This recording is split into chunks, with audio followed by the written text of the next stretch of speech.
Welcome to Says the Brown Girl. My name is Diamond, and I'm a brown girl with a voice who doesn't mind being heard. So listen up, I've got a word, and it might be just for you. Happy New Year, everyone. I hope you're having a wonderful start to your 2023 year. I can say that 2022 flew by, but so much happened. It was very impactful. Today, I'd like to talk about relationships and the best recipe for a relationship, the top 4 things that I think are very important to have a nice, well-rounded relationship. I am going to use a food analogy today, inspired by Pang. And so, getting into this new groove of cooking food, I've learned that you have to, roll with the punches and keep practicing to make perfect. So today I'd like to talk about loaded baked potato soup. My coworker and I, Gabby, we're talking about, things that are really important for a good relationship. And we came up with an analogy between loaded baked potato soup and a good relationship. So here's what we discovered. First and foremost, a good relationship starts with a good foundation. Now, for our loaded baked potato soup, our foundation is bacon and flour. Bacon is going to render all of that nice, juicy fat that's going to bring everything together in the soup. And the flour is what makes the soup thick. You don't want, a watery soup when it comes to loaded baked potato soup. You want it nice and creamy. So, having these 2 things in the beginning are very important for how your soup is going to turn out in the end. On the relationship side, the interactions that you have between you and your intended relationship be, I don't know if that's a word, but it is today. This is what you are building to start your relationship. It takes good communication, problem-solving skills, learning each other's love languages, and what are each other's values? Do they align with each other? So getting this in the beginning of the relationship and having it be honest and pure and very strongly put together, that is what's going to further your relationship into what you want it to be. Now, the second part of a good relationship is cultivating what works for the both of you. And so for our soup, what we have next is milk, chicken broth, and seasonings. And I say this is cultivating what works for both because depending on your taste, you may use different seasonings than other people. You may use a different amount of milk, a different amount of chicken broth, whatever suits your taste buds. And so on the relationship side, this can amount to schedules, making sure, that your schedules align with each other, deepening the relationship. I like to say what works for me and mine may not work for you and yours. So this is not a die-hard recipe. Also, having mutual agreements and understandings on stances that are very important to you and your partner or a person that you're in a relationship with. This relationship, I will say, is more intimate, not more on the friendship level, but someone you are wanting to go further with into marriage one day, maybe. So that's what this relationship recipe is for. And you're seasoning this relationship to taste. And I say what works for the both of you because what works for somebody else in their relationship may not work for yours. And that's perfectly fine because we are all individuals. We all have different experiences and we all have different, perceptions and values and things like that. So this is a time where you are coming together and you're saying, okay, now that we know how to talk to each other appropriately, now that we know how to solve problems when they arise, now that I know what your love language is, and maybe you like to receive gifts, or maybe you like doing acts of service, and now that I know that education or religion or family is very important to you. How can we make what I value, what you value, how can we make them come together so that it works for both of us? And the key word is both. This takes a lot of compromising. It takes a lot of maturity, because some people aren't ready to give up their ways, and it's human of us. But we have to work at that. And it's not to say that, just if this person has something that, you really just can't get with, I'm not telling you that you need to compromise and deal with it. No, I mean, if they have a no-go for you on a value that they have or something that they do, that's by any means, that's all up to you.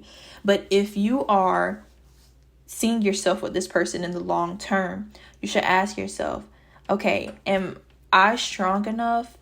Am I mature enough to let this happen? Am I mature enough to see beyond this and compromise with this person? That's what this is about. It's making sure that you and your partner are on the same page, and you are making sure that you're working as a team, really. Season to taste. All right, step 3 in our soup is to add the potatoes. Now, I like to call this the rocky roads. No matter how perfect you are, no matter how in love you are, no matter how well you get along, every relationship has its tolls or hardships. And so when we hit those hardships, we have to know how to maneuver around them. When it comes to our soup, we add the potatoes to the soup and we have to wait, because these potatoes are in dices and the potatoes are hard. Okay, they're fresh, they're hard. We're adding them into the soup and we have to be patient. We have to be patient because it takes about 30 minutes for these potatoes to soften up. But I tell you, during that 30 minutes, it feels like forever. And you're like, okay, maybe I didn't do something right because the potatoes are still hard. Now let's go back to our relationship. When we hit those rocky roads, we have to be patient, first and foremost. We have to maybe go back to our foundational steps: communication, problem solving, love language, values, and we need to check on it. During the soup, you have to continuously stir the potatoes, make sure they're not sticking to the bottom, making sure our soup is getting thicker. You have to continue to check on it. You can't just leave it on the stove. It might boil over or you might burn it. You have to continuously check on it, just like your relationships. Continuously check on it. Maybe you have to move or stir up something, If something stirs up, that means that you're getting uncomfortable. That means you're growing. That means we're thickening the pot. We're deepening the relationship. So make sure that you're checking on your foundational steps and making sure that they're still intact. You may have to go back to the start to solve an issue. And have power to know that you can work through changes and mishaps and challenges. Whatever you may add to your boat, whether that be children, whether that be a move to a new state, whether that be a new promotion or job, whether that be, getting married and combining your families and finding out that his family members have different values than what he has. And, it's just making sure that you're sticking together as a team and having that patience to wait through till it gets smooth. So I like to say that the potatoes are necessary to making the potato soup.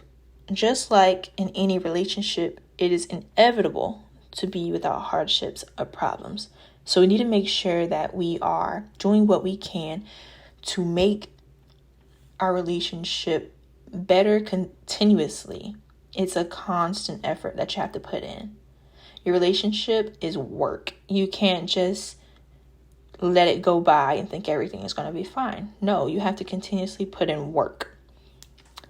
All right, so the fourth and final step to our recipe is adding your additions like bacon and cheese and chives and sour cream on top to make it look all pretty.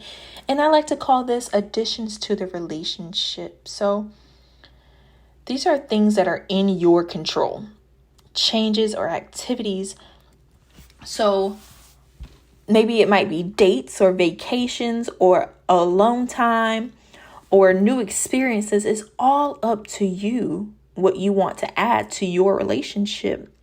But I like to say, be considerate. Don't expect your partner to like your bowl of soup if they don't like too much salt in it and you do. Compromise. Be adaptable. I know that when COVID happened, maybe people didn't like to use the computer, but they didn't have a choice at that time. And it showed companies that people are adaptive. We use what we have and we make do with what we have and we do it well. So you are capable. And so this is how your relationship is portrayed on the outside. Social media, which is a whole nother podcast, but the 4 steps to the recipe are foundation, making sure that you have good communication, problem solving skills, and knowing what your values are. Step 2 is putting those all together, but for the both of you, and finding a middle ground that works for you both. Step 3 is smoothing out those hard potatoes and wading through the waters of hardships, being patient and knowing that you have the power to change things. And step 4 is positive additions to your relationship that are in your control. They are manageable, up to you. And it's important to be considerate of your partner and willing to compromise on things that will not harm you. Being mature enough to look beyond your current situation or your hesitancies or, reserves. Being able to have an open mind for your partner. So I hope you enjoyed this podcast, and I hope you have a great new year. If you'd like to purchase some merchandise, I do have that available. The Groovy collection of the Says the Brown Girl is out now. I have t-shirts, hoodies, mugs, tumblers, phone cases for iPhones and Samsung, and a tote bag. So if you'd like to order any of those things, you can email me at diamondblingo@gmail.com. That is DYMONBLANGO@gmail.com. I hope you have a blessed new year. Bye.